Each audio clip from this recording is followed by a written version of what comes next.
Hi, I'm Dr. Jason J. Campbell, and in this video lecture I'm going to do an analysis of a book. It's a little bit more than a book review. It's going to be more of chapter by chapter analysis of a book. It's the first book that I'll be doing such an analysis for, and I'm going to dedicate a number of lectures to analyzing the book. The book in question is this book, The Revolt of the Masses by Ortega y Gasset. So it's The Revolt of the Masses by Ortega y Gasset. And basically what Gasset does in this book through 15 chapters is to talk about the revolt of the masses. What does it mean? How does it come about? How do we understand the concept of the masses and the coming of the masses? And what I'm going to do in this lecture is I'm going to begin an analysis of chapter 1. And with that, let's begin. Okay, so in chapter 1, which is titled The Coming of the Masses, what Gasset does is he tries to identify the nature of the masses, right? He tries to identify what is the nature of the masses. So the question is, what is the nature,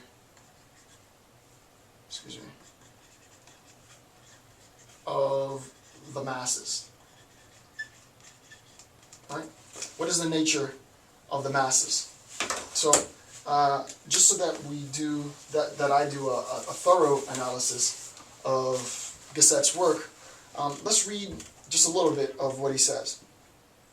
The fact is, the ascension of the masses is to complete social power. So the ascension of the masses is to complete social power, right? Social power. So there's a relationship between the masses and power. So that's the first thing that we should recognize, right? So that when we're discussing the masses, anytime we're discussing the masses, we're also talking about power. And that's like the first page, right? Anytime we're discussing the masses, we're also discussing power. The next thing to recognize is the following claim that he says. He says, public life comprises all our collective habits. Public life comprises all of our collective habits, including our fashions, both of dress and of amusement, right? So that when we're talking about public life, we can also say that public life is a representation of our habits, right? So that when we're talking about public life,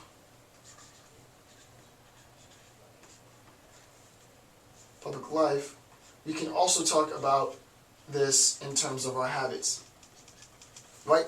What are we habituated to do, right? Well, look at how the masses govern themselves in public, and you will have an idea of how they habituate themselves, what it is that they do. Now, the important thing to recognize later is the following. He says, the individuals who made up these multitudes existed, but not qua multitude. So in talking about the masses are obviously comprised of individual people, right? Scattered about the world in small groups or solitarily, they live a life to be, to all appearance, divergent, dissociate, apart. Now suddenly they appear as an agglomeration, right? So we've collected individual people and created this concept of the mass. The multitude has suddenly become visible. The next thing he says is that the concept of the multitude is quantitative and visual. And that's important, right? So that when we're talking about masses, not only are we talking about power, but when we're talking about masses, Gasset says that it's quantifiable. Right? Anytime we're talking about masses, we're talking about power. When we're talking about public life, we're talking about our habits. And when we're talking about masses, we're saying that this group is quantifiable, right? It's something that's visible. The last important thing, and there are many things in the chapter, but the last important thing that we need to to actually begin the analysis in the chapter comes on the very last page of the chapter. And he ends this section with the claim, the mass crushes beneath it everything that is different. So the mass crushes beneath it everything that is different. Everything that is excellent, individual, qualified, and select. Anybody who is not like everybody, it's a great line, right? Anybody who is not like everybody, who does not think like everybody, runs the risk of being eliminated. And I think the key word in this is eliminated, right? So that's the first chapter, in just the key points of the first chapter. It's a very short chapter. It's only a few pages, maybe 9 or 10 pages in the first chapter. And that, what he said is that the masses crush individuality, right? It crushes the individual. Well, this makes sense. The masses is public. The mass is obviously a representation of public life and habit. And that is a manifestation of the power that the mass has, because the power informs public life.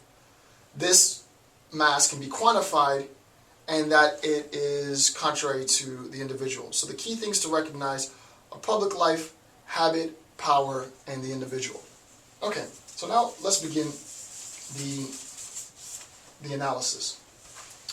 The first thing that Gasset says in Revolt of the Masses, right, is he introduces the concept of average existence, right? Average existence is very important, right?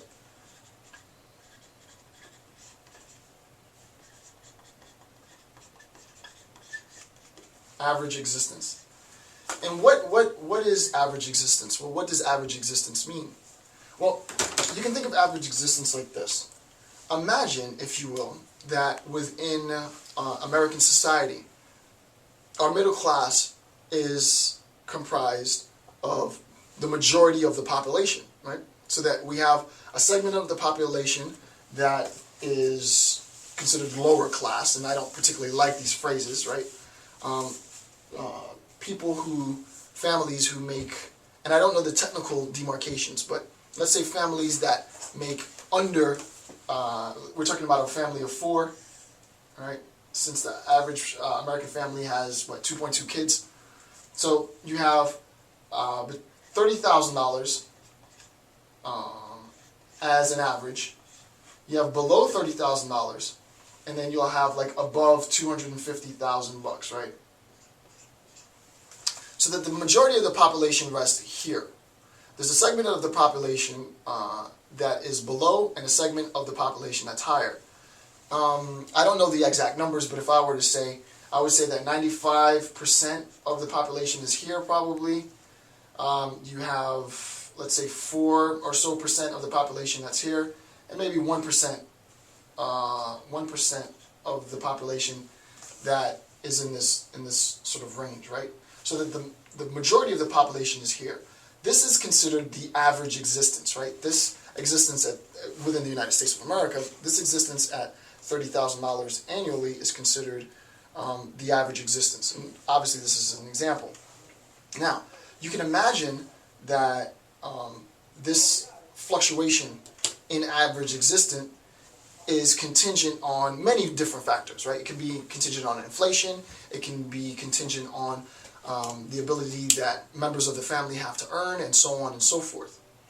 Well, with respect to the public, right, because remember, when we talk about the masses govern themselves, obviously, in public. And since we recognize that the masses govern themselves in public, and that this becomes a representation of the habits of the public, well, if you want to understand how the masses function, all you need to do is look at how a society conducts itself in public, right? What is it that distinguishes and demarcates conduct within the public?